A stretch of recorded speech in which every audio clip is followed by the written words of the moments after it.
Saludos amigos, muy buenas noches. Estamos en La Venia, el programa del Colegio de Abogados de Oviedo. Hoy lo hacemos con Eladio Javier Rico, que es uno de los abogados en la capital del Principado y que últimamente además sale muchísimo en los medios de comunicación. Le ha tocado un juicio de los llamados mediáticos. Eladio, muy buenas noches. Buenas noches, Carlos. Oye, la primera pregunta es esa.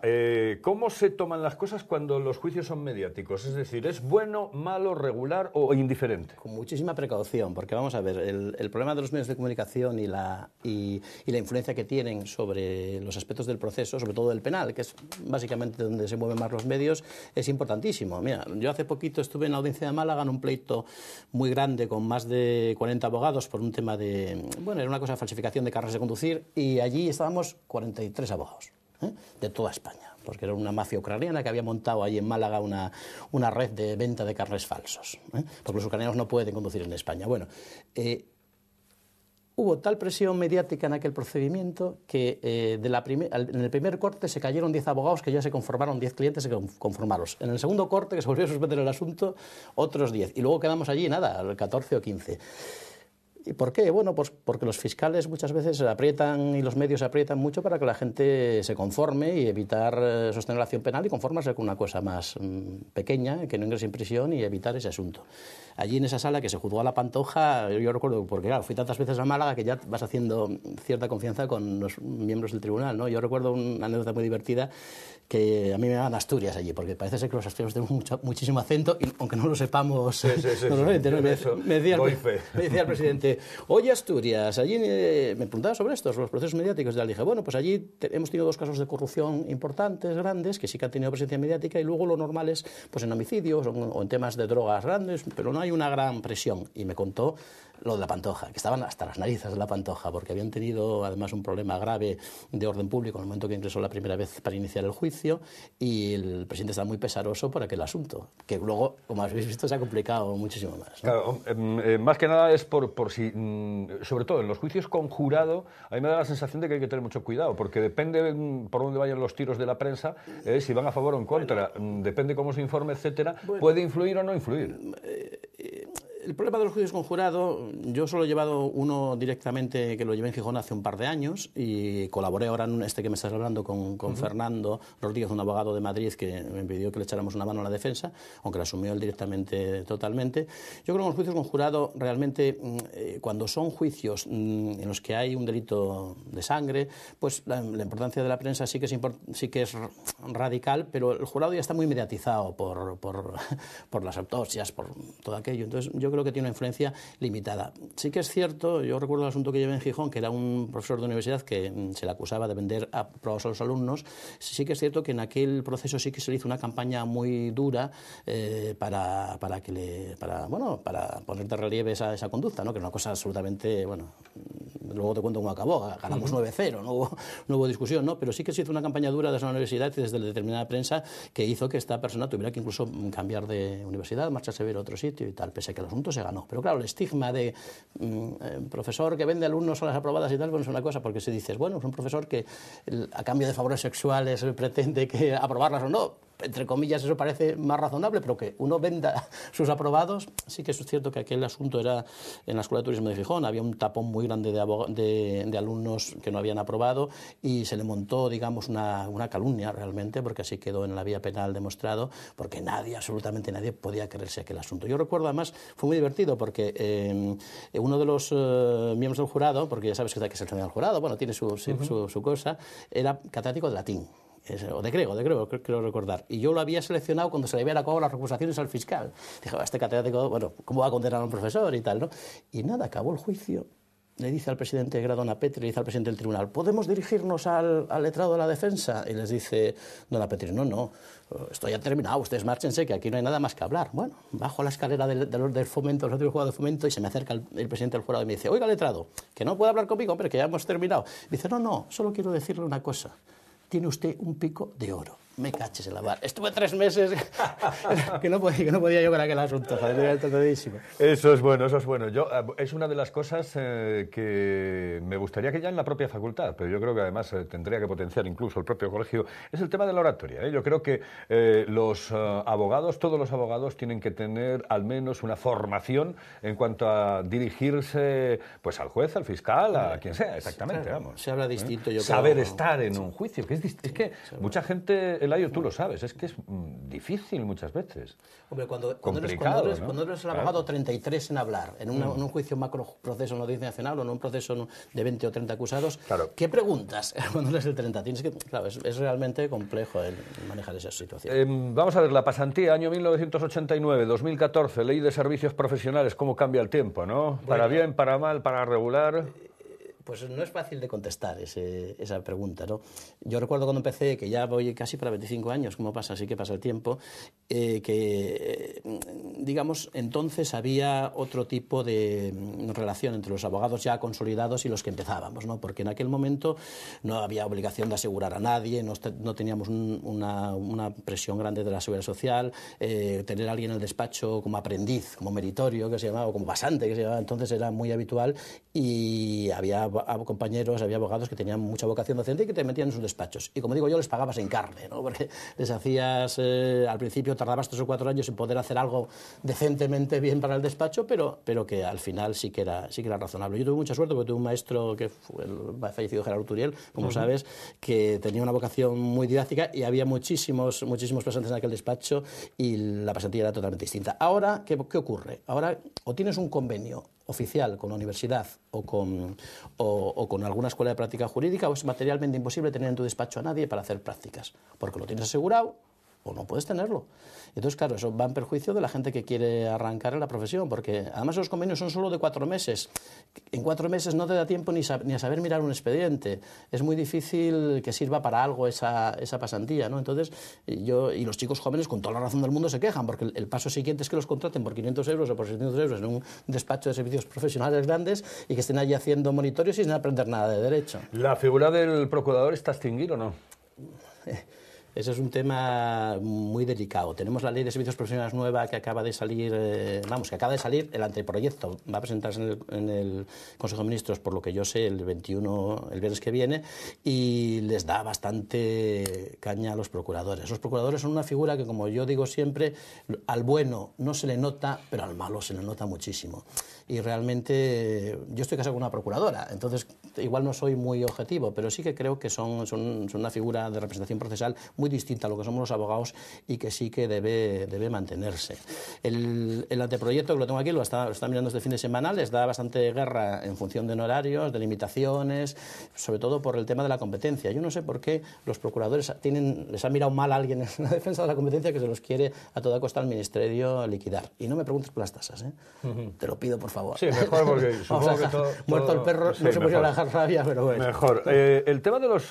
siempre se lo pregunto, casi siempre, ¿no? Sobre todo en este año ya nos quedan muy pocos programas antes de diciembre. Esperemos continuar ya el próximo año en enero con este mismo programa, pero siempre lo pregunto, Eladio, el tema de los despachos unipersonales o los despachos multidisciplinarios, con mucha gente, con muchos abogados, ¿agrupación de abogados o tú solo ante el peligro? Tiene sus ventajas y sus inconvenientes. Yo he estado en las dos situaciones, porque he estado casi 19 años o 20 años en un despacho amplio, con mucha gente, con distintos profesionales y con trabajo muy bien estructurado, y luego llevo ahora 6 años por mi cuenta, independiente, solo.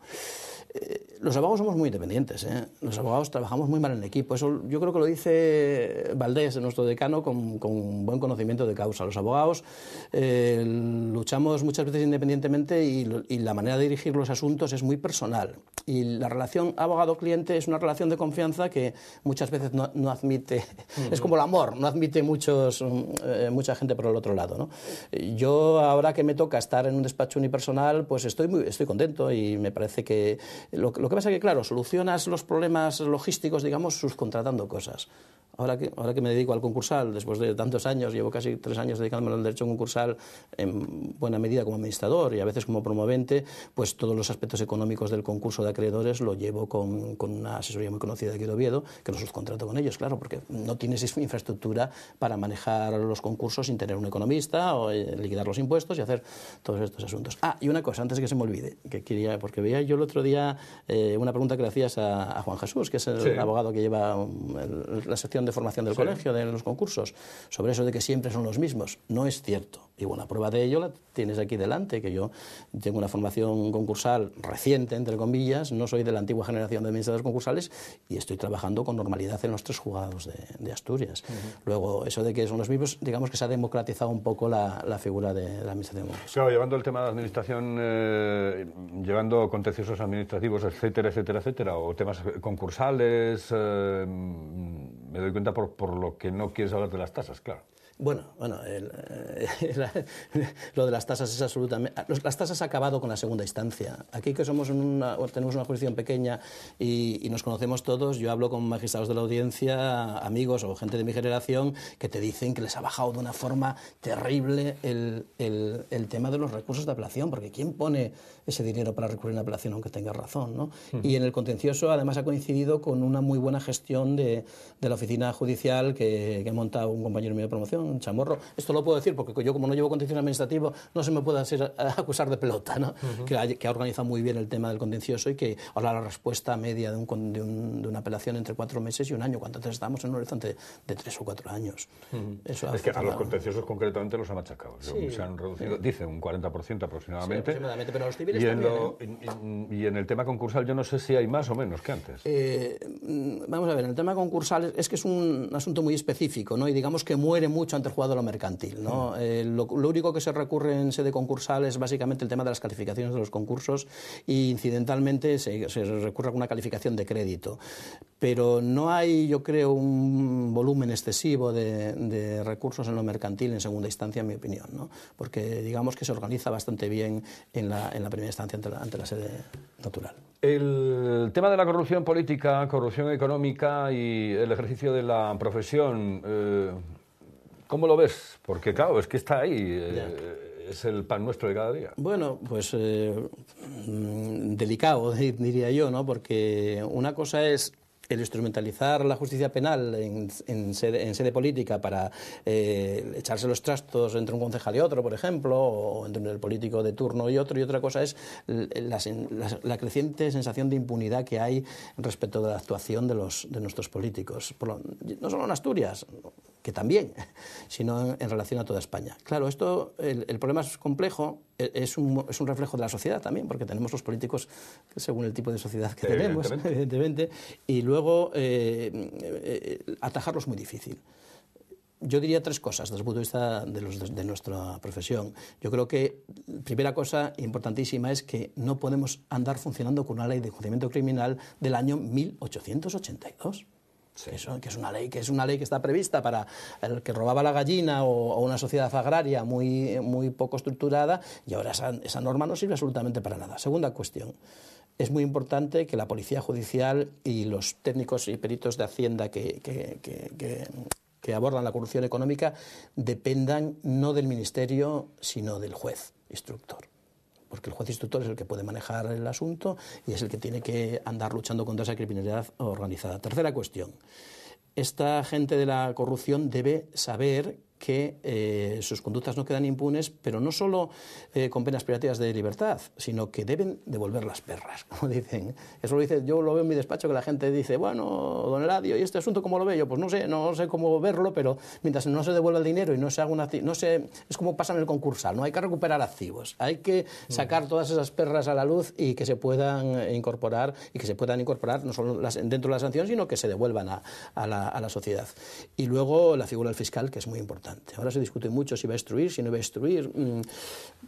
una guerra que no me quiero meter, pero a mí me daba escalofríos lo que decía el otro día en la prensa nuestra fiscal jefe, de que enciende su ordenador de su despacho y que se encuentra con que no puede abrir la mitad de las aplicaciones. Claro, si no tienen una tecnología suficientemente buena para poder combatir la criminalidad organizada, porque esto de la corrupción política no es más que el crimen organizado, hay que darles... y después, yo no sé, pero supongo, existe dentro de la Guardia Civil y últimamente más, pero una policía especializada en este tipo de delitos, que además con bastantes más agentes, porque vemos que los agentes en este momento prácticamente se tienen que triplicar. Sí, bueno, la Guardia Civil, que funciona bastante bien, lo sé directamente porque efectivamente trabajas muchas veces un poco al hilo de lo que es la policía judicial y sobre todo los grupos de investigación de la Guardia Civil tienen unidades específicas para la prevención de blanqueo, unidades específicas para grandes delitos y demás, y funcionan razonablemente bien. ¿Qué ocurre? Que muchas veces estos macroprocesos se acaban diluyendo, acaban quedando en nada. Este que te comentaba de Málaga, éramos 50 detenidos en toda España y al final no han puesto la sentencia todavía, pero va a acabar en muy poquita cosa, porque ya se fueron los principales cabecillas, porque la acción penal ha venido tarde. Claro, 5 años después de unos hechos o 8 años después, ¿quién se pone a enjuiciar un asunto, ¿no? Y luego la gente cansa, ¿no? Porque es noticia durante 3 telediarios, esa pena famosa de Banquillo de hacer el paseillo por la Audiencia Nacional, o aquí en Asturias el paseillo por cualquiera de nuestras salas, y luego parece que no queda nada. Yo no sé si también eso depende un poquito de las oficinas de prensa del TSJ, ¿no? Que debería, esas sentencias que son condenatorias y que significan el trabajo de unos instructores, de un fiscal, de una policía, que no se saquen un poquitín más a la luz. Pero lo de la corrupción, aquí tenemos ejemplos últimamente sindicales que ponen los pelos de punta. Aparte de cuando empieza el juicio mediático, lo que a mí me llama poderosamente la atención es lo de la impunidad, ¿no? Porque tienes tan concepto de impunidad que en fin... El tema de impunidad es terrible, vamos. Sí, ¿no? Y que estamos muy poco sujetos al derecho.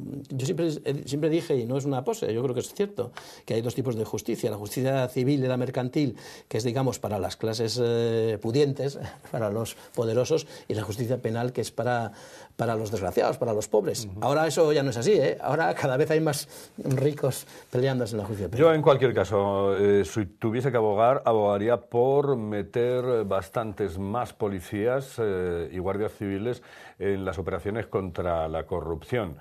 A lo mejor y ojalá sea una cuestión pasajera, es decir, que esto lo solucionemos en 10 años, por ejemplo, ¿no? Vamos a limpiar España absolutamente en los próximos años, pero hay que meter más efectivos. Yo creo que hay que meter más. Yo creo que no hay voluntad política de solucionarlo, ese es el problema, ¿no? Esa es la historia. Veremos a ver ahora que llega el de la coleta, sí que les presione un poco, ¿no? Un poco ese negocio, que no sé yo, tengo mis dudas. Bueno, hablamos de la discapacidad y la problemática judicial de los enfermos mentales. Es otra de las parcelas que últimamente estás tocando dentro del mundo de la abogacía. Últimamente no, yo creo que desde hace 20 años, porque colaboro con la Asociación de Familiares de Enfermos Psíquicos de Asturias, AFESA, desde los inicios de mi actividad profesional.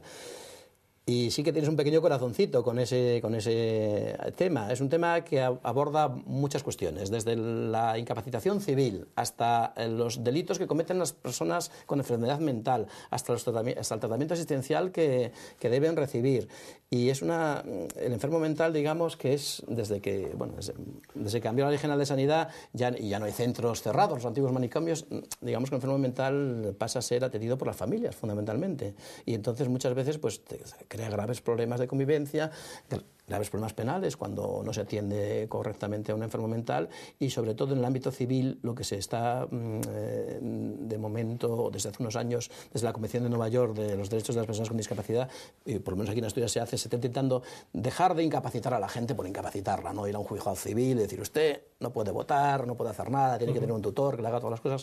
No, ahora lo que se tiende por los jueces de familia, que son los que llevan estos temas de incapacitaciones, tanto en Oviedo como en Gijón, es hacer una camisa no de fuerza, sino a medida para estas personas, intentar que no privarles de sus derechos civiles y que tengan de alguna manera puedan integrarse en nuestra sociedad. No es fácil porque además en cuanto se monta el crimen famoso aquel de Gijón, que degollaron a un niño, creo recordar, un enfermo mental, cuando se monta un asunto de eso, pues esa figura estigmatizante del esquizofrénico o de la persona que está del furioso, que decían los antiguos, ¿no? Esa persona, pues claro que marca mucho el tratamiento de todo el mundo. Aquí en Asturias tenemos, desde el punto de vista sentencial, dos muy buena gente, porque ahí está el ETAC, que es un tratamiento asertivo comunitario que se organizó en Avilés, el modelo Avilés que se llama, que ahora está cuestionado por otras cuestiones presupuestarias, que digamos le da un funcionamiento a esto impresionante, porque elimina los centros, elimina el tratamiento, digamos, muy de hospital, y elimina eso de que cada vez que se descompensa un enfermo mental entre en urgencias y se va a 15 días sedado y tal, haciendo un tratamiento asertivo comunitario dentro de la familia. Y ese modelo Avilés, lamentablemente, que se exportó a toda España, veremos a ver en qué queda. A algunos se lo pregunto, a otros no, depende del día, pero ¿por qué te metes abogado, Eladio? No tengo ni idea, después de 25 años, no tengo ni la menor idea. Bueno, sí que la tengo, sí. Porque es apasionante.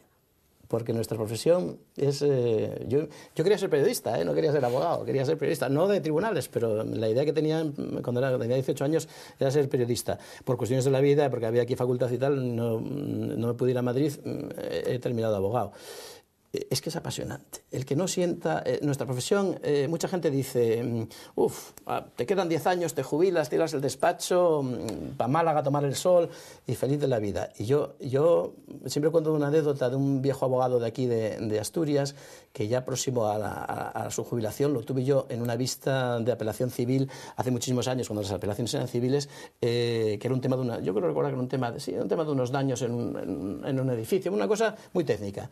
Oye, y aquel paisano, aquel abogado, aquel compañero que tenía 87 años, llevó 3 sentencias del Supremo que las soltó allí recientes, del mismo año de tal. Y dices tú, bueno, si estás bien de cabeza, ¿cómo no vas a hacer que, si tu profesión es tu vida o si te gusta mucho el asunto, cómo no vas a seguir en este negocio? Cierto, ¿no? Es que hay profesiones que se pueden ejercer hasta... Sí, bastantes... lo que pasa es que esto es muy absorbente, ¿eh? No hay términos medios, o te quedas o te vas.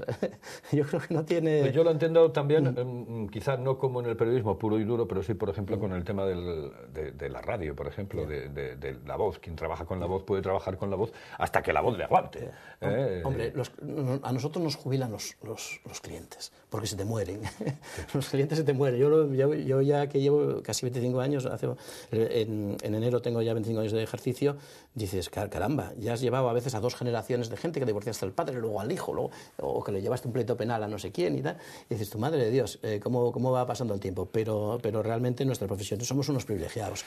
Bueno, dejo que te relajes en estos últimos minutos, porque vamos a hablar de ópera, porque tú eres uno de esos amantes de la ópera, que ya hemos tenido el inicio de la temporada. ¿Cómo se dio? Bueno, bien, era una cosa arriesgada, porque no se puede triunfar siempre poniendo la Bohème todos los años, ¿no? Y bueno, yo creo que desde el patronato de la ópera se está haciendo, que poco me cae de ahí, se está haciendo una gran función, unas grandes temporadas. Han bajado mucho los ingresos, el INAEM nos tiene castigados con unas disminuciones bastante grandes presupuestarias. Sigue dando el ayuntamiento el do de pecho, por así decirlo, porque su temporada es realmente referente en España, y luego porque se devuelve mucho más dinero fiscalmente todos los años en puestos de trabajo, en IVAs y demás. Y culturalmente, desde el punto de vista musical, digamos que la temporada está bastante bien estructurada. Tenemos 4 funciones, muchísimos repartos, ahora 2 funciones CAS, 2 CAS de segundo CAS para chicos jóvenes, y digamos que la temporada de ópera también se ha democratizado ya hace muchos años, y ahora es la ópera de toda Asturias, no es la ópera de 4 de Oviedo. Se ha sacado a Gijón se hacen 2 títulos en Gijón. Digamos que hay un equipo ya muy consolidado desde la directiva del actual de Jaime, y que funciona realmente bien. Y luego sí que es verdad que con la baja terrible de presupuesto se siguen haciendo cosas de calidad que siguen siendo referentes en España. No hemos bajado como ha bajado el Liceo de funciones, tenemos muchísimo menos dinero que en Bilbao, mucho menos dinero que en Barcelona, y seguimos haciendo una ópera de referente. Y además que la vendemos, y nuestras producciones, que se hacen muchas coproducciones y producciones propias, se venden a otros teatros. ¿A quién te gustaría ver aquí de primera figura? No sé, a mí me gustaría ver a Roberto Alaña, no se lo ha traído nunca, pero bueno, ahora que está, digamos, recuperado, pero bueno, ahí hemos tenido un Peter Green aquí hace 2 años, que con uno de los mejores tenores, referentes mundiales, y luego cada poco tuvimos una Norma también fabulosa. No sé, digamos que el nivel de grandes figuras en nuestra ópera despunta bastante, ¿no? Y luego que lo ves lleno aquello, ¿no? Que ves que es un organismo vivo, que está integrado en la sociedad asturiana y que funciona bien, pero bueno. Muy bien, Eladio, muchísimas gracias. No, nada, a ti. Muy buenas noches, saludos. Buenas noches, hasta luego. Bien, señores, la próxima semana más, aquí en La Venia, el programa del Colegio de Abogados de Oviedo.